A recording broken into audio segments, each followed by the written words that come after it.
sleek, fast, modern and likely to prove an enduring memento of the 2010 World Cup. We're talking about the high-speed Gautrain that's poised to speed passengers from A to B under the traffic and buildings of Gauteng. Today, Tuesday, the authorities are going to launch the Gautrain just in time for the greatest soccer show on earth. CNBC Africa climbed aboard to find how a dream became a high-speed reality. I think it just shows that dreams do come true. And this is it, the Gautrain. A high-speed train that can traverse Gauteng faster than most people can read a newspaper. 80 kilometers of track costing more than $3 billion. As a legacy project of the 2010 World Cup, our people will benefit. We have taken public transport to a new level.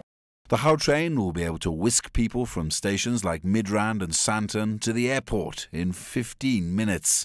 All part of a project that started in 2005.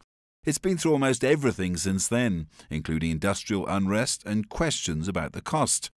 Through it all, these were the tunnels under Johannesburg that became railways after nearly 5 years of sweat and toil. This actually means that we're going to have many South Africans who have new skills that they never had before, thanks to the Gautrain project. It also means that there are people who are going to be having direct jobs that are sustainable.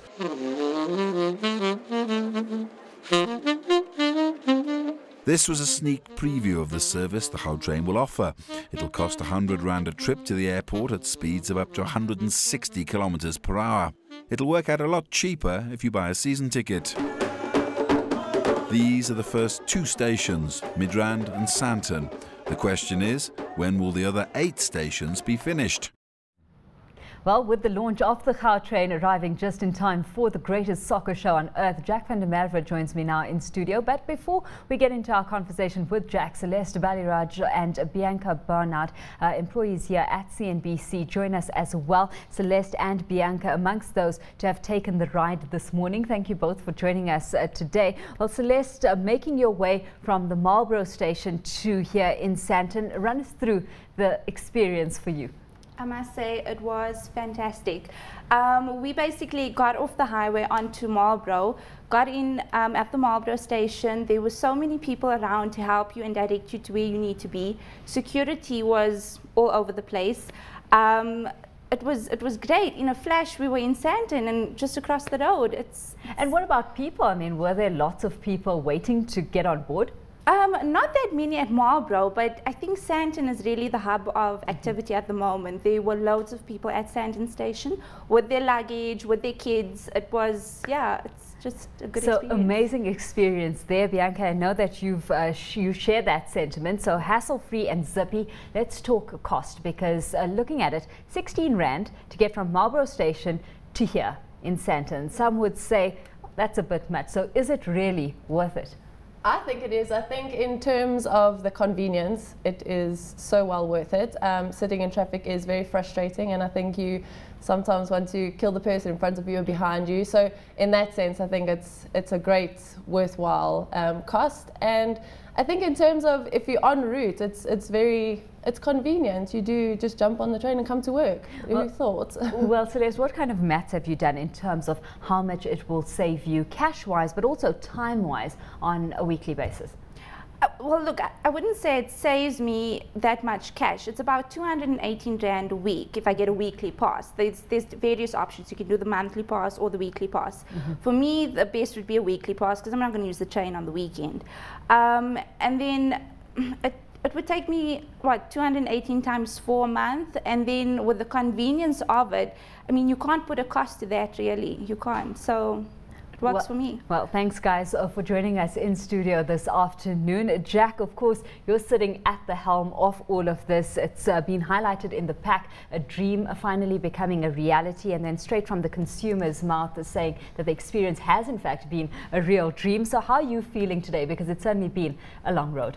Well, it's been a long road. We've been working since 2000, so it's 10 years of work. but I think it's culminated in a magic project. It's something we can be proud of, and I hope it changes the whole face of public transport in our country. What are you seeing this doing? Because we all know that there were doomsayers from the word go about this project, saying that it wouldn't be on track, it would come at a very big price tag as well. I mean, what do you see this doing in terms of revolutionizing our transport system? Is it in line with original targets that were set? Oh yes, no. Remember, we're here to alleviate the traffic congestion, which I think we're going to do. We're here to look at job creation, skills development, which we have. We've created 90,000 jobs. We have to look at land use planning around transport hubs. We'd like to have densification around the stations. There's been an explosion of developments around the stations. So I think what we set out to do, we've really achieved. Well, we know that, of course, consumers are very cost conscious about how much this is going to cost them. Let's look at your budget and how close you were able to actually stick to original cost estimates. Were you able to stick to them given all that's played out on the global economic front? Yes, that's one of the beauties of a public-private partnership contract. It's a fixed price, fixed scope, fixed term contract.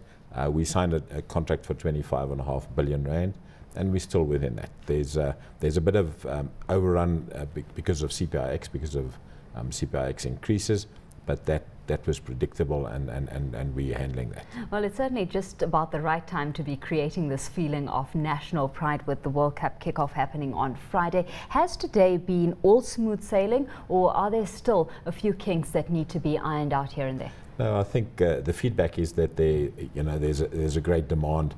We know that there's going to be first-time users that are just going there just out of curiosity. We are looking for a long-term week pass or a month pass drivers, commuters to utilize it. But there has been a few glitches in the parking garages, getting the booms right and getting the tickets, but on the whole, everything's worked as planned. On a broader playing field, we know that there's been much chaos or frustration amongst taxi drivers, the rear via bus system as well. Has that all been ironed out, or are there still pretty major stumbling blocks that lie ahead on that front? No, we are negotiating with the Taxis Association, but those that are affected, the Alex Taxi Association is going to Sandton. We are on the point of signing a memorandum of understanding with them, so that's all in hand. But we aren't really directly competing with the taxis. The rear via was competing, you could think, on a one-to-one basis with the taxis. We are doing much longer trips, and when we open the full system next year, then we're looking at 60 kilometers travel. Leaving then, many waiting in anticipation for the link to Johannesburg and Pretoria as well. What kind of time frames are we looking at? Because as we saw at the end of the pack, the big question is, when will the rest of the 8 stations be ready? Well, contractually, the concessionaire will be finished the 27th of March next year. So next year this time, we will be running the full 80-kilometer system, 10 stations. Well, until then, Jack, thanks so much for your time this afternoon.